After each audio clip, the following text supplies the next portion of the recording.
नमस्कार। आज हम एक सफर पर निकल रहे हैं। एक ऐसा सफर जो हमें ले जाएगा राजस्थान के साहित्य खजाने की गहराइयों में। एक ऐसा खजाना जहां सदियों की कहानियां, कविताएं और ज्ञान छिपा हुआ है। तो चलिए फिर देर किस बात की। गोता लगाते हैं साहित्यिक सागर में और ढूंढ निकालते हैं उन अनमोल रत्नों को जिन्होंने राजस्थानी संस्कृति को सदियों से गढ़ा है और आज भी चमका रहे हैं। अपने सफर की शुरुआत हम वहां से करेंगे जहां से साहित्य की पहली किरण फूटी थी। मतलब हम जानेंगे उन रचनाओं के बारे में जिन्होंने राजस्थानी साहित्य की नींव रखी। देखते हैं कि इस भाषा में पहला क्या और किसका था।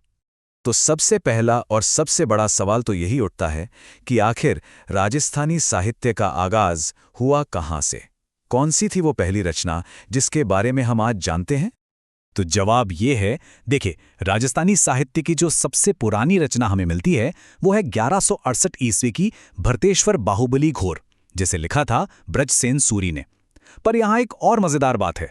अगर हम बात करें उस पहली रचना की जिस पर बकायदा तारीख यानी संवत उल्लेख दर्ज है, तो वो थी शालभद्र सूरी की भरतेश्वर बाहुबली रास।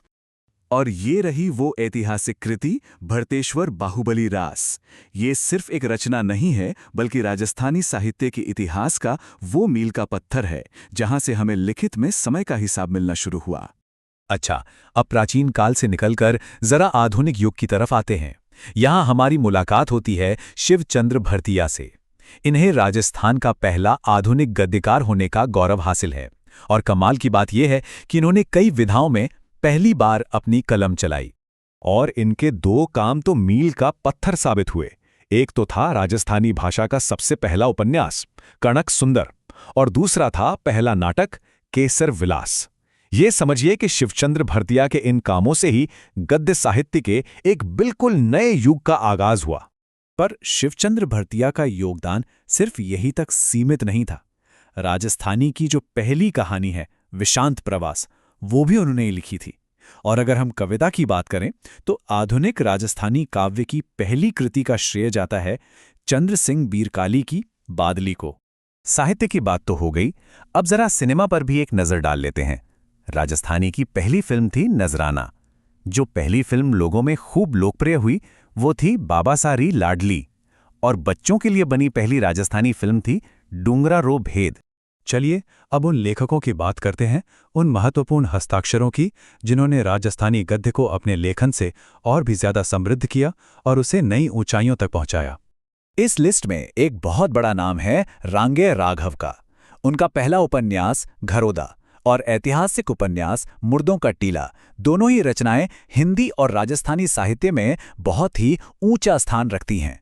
लेकिन ये लिस्ट यहीं खत्म नहीं होती, और भी कई बड़े नाम हैं, जैसे यादवेंद्र शर्मा चंद्र, जिनकी हो गोरी किण पीवरी और जोग संजोग जैसी रचनाएं बहुत मशहूर हुईं। फिर आते हैं शंकरदान सामोर, क्या खूब कहा था उन्होंने। अंग्रेजों पर तंज कसते हुए उन्हें मुल्करा मीठा ठग की उपाधि दे दी। जगजीवन भट्ट ने अजित उदय में मारवाड़ के शासक अजीत सिंह की कहानी बयां की, तो वहीं डॉक्टर दशरथ शर्मा ने Rajasthan role in the struggles of 1857 लिखकर इतिहास के पन्नों को संजोया। वैसे तो ये सीधे तौर पर राजस्थानी भाषा में नहीं है, पर बाण भट्ट की हर्षचरित का जिक्र करना बहुत जरूरी है। सम्राट हर्षवर्धन के जीवन पर लिखा गया ये संस्कृत ग्रंथ इस पूरे क्षेत्र के ऐतिहासिक साहित्य का एक बहुत ही महत्वपूर्ण हिस्सा माना जाता है। तो गद्य की दुनिया से निकलकर अब हम पद्य और संगीत की दुनिया में कदम रखते हैं। बात करते हैं उन कवियों और संगीतकारों की जिनकी रचनाएं आज भी राजस्थान की हवाओं में, वहां के लोक जीवन में गूंजती हैं। और जब बात काव्य की हो तो बांकी दास की इस एक शक्तिशाली पंक्ति से बेहतर शुरुआत क्या हो सकती है? आयो अंग्रेज मुल्क रे ऊपर। ये सिर्फ शब्द नहीं थे, ये उस दौर की आवाज थी। गुलामी के खिलाफ एक दहाड़ थी जो आज भी गूंजती है। बांकी दास की कलम से और भी कई बेहतरीन रचनाएं निकली, जैसे सूर छत्तीसी, दातार बावनी, सिंह छत्तीसी और कूक बत्तीसी। इन सभी में आपको वीरता, साहस और सच्चाई का एक अद्भुत संगम देखने को मिलेगा। अब हम बात करेंगे एक और महान कवि चंद्र सिंह बिरकाली की। उनकी कविताओं ने, सच कहूं तो, आधुनिक राजस्थानी काव्य को एक नई पहचान और एक नई दिशा दी। उनकी दो कृतियां तो बहुत ही ज्यादा प्रसिद्ध हैं, बादली और लू। इनके अलावा कालजेरी कोर और मरुवाणी पत्रिका के जरिए भी उन्होंने साहित्य की बहुत सेवा की। उनकी कविताओं में प्रकृति और इंसान के मन के भावों का बड़ा ही सजीव चित्रण मिलता है। संगीत और काव्य के खजाने में और भी कई रत्न हैं, जैसे कृष्णानंद व्यास की राग कल्पद्रुम और राग रत्नाकर, हम्मीरदेव चौहान का श्रृंगार हार, द्वारिकानाथ भट्ट की राग चंद्रिका, मतीराम का ललित ललाम और बादर ढाढ़ी का वीरमायण। ये सभी इस महान परंपरा की बेहद महत्वपूर्ण कड़ियां हैं। अब हम अपने आखिरी पड़ाव पर आ गए हैं। इसमें हम उन लेखकों पर एक तेज नज़र डालेंगे जिन्होंने अलग अलग विधाओं में काम करके राजस्थानी साहित्य के कैनवस को और भी ज्यादा रंगीन और बड़ा बना दिया। इस लिस्ट में शासक भी हैं और लेखक भी, जैसे बीकानेर के शासक जोरावर सिंह, जिनकी रचनाएं हैं वेधकसार और पूजा पद्धति। फिर हैं गोविंद, जिन्होंने कलानिधि, द्वारदीपिका जैसी रचनाएं दी। सीताराम भट्ट का संस्कृत में लिखा जयवंश महाकाव्य भी बहुत महत्वपूर्ण है।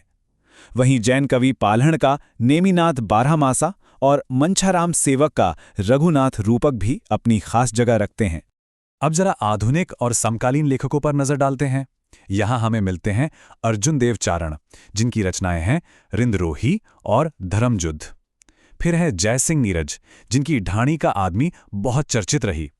भंवर सिंह सामोर की संस्कृति री सनातन दीठ, रामनाथ कव्या की द्रौपदी विनय, कमल रंगा की आलेखों अंबा और मीठेश निर्मोही की मूंगती जैसी रचनाएं आज के साहित्य को नई दिशा दे रही हैं। और ये सूची वाकई बहुत लंबी है।